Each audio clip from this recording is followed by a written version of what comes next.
চিকিৎসা দিয়ে থাকেন সেটা কিভাবে করবেন এবং আমরা আমাদের দেশ অর্থাৎ বাংলাদেশ কতটুকু এগিয়ে আছে অথবা আমরা সারা বিশ্বের সাথে কতটুকু তাল নিয়ে চলতে পারছি। আমি একটি কথা সবসময় বলে থাকি, ইউরোলজি চিকিৎসায় আর বিদেশ নয়, আমাদের দেশেই সর্বাধুনিক চিকিৎসা হয়।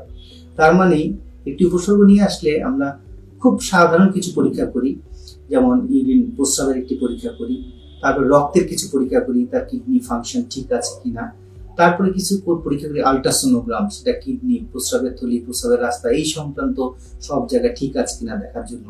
আরো যদি কিছু ব্যাপ্ত ঘটে তাহলে হয়তো আমাদের সিটি স্ক্যান করা লাগতে পারে, এমআরআই করা লাগতে পারে, এবং আরো পরমাণু চিকিৎসা কেন্দ্রের মাধ্যমে যেসব পরীক্ষা নিরীক্ষা হয় সেগুলো করা লাগতে পারে।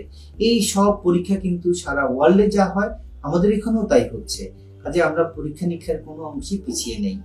তাহলে পরীক্ষা নিরীক্ষা করার পর যখন আমরা একটা রোগে ডায়াগনোসিস অর্থাৎ রোগ নির্ণয় করতে পারলাম সঠিকভাবে, তারপরে চিকিৎসায় আমি বলবো ইউরোলজি চিকিৎসায় আমরা সারা বিশ্বের সাথে তাল মিলিয়ে চলছি এবং সর্বাধুনিক চিকিৎসা পদ্ধতি আমাদের দেশে প্রচলিত আছে, সব ইউরোলজিস্টরা করে থাকতেছেন।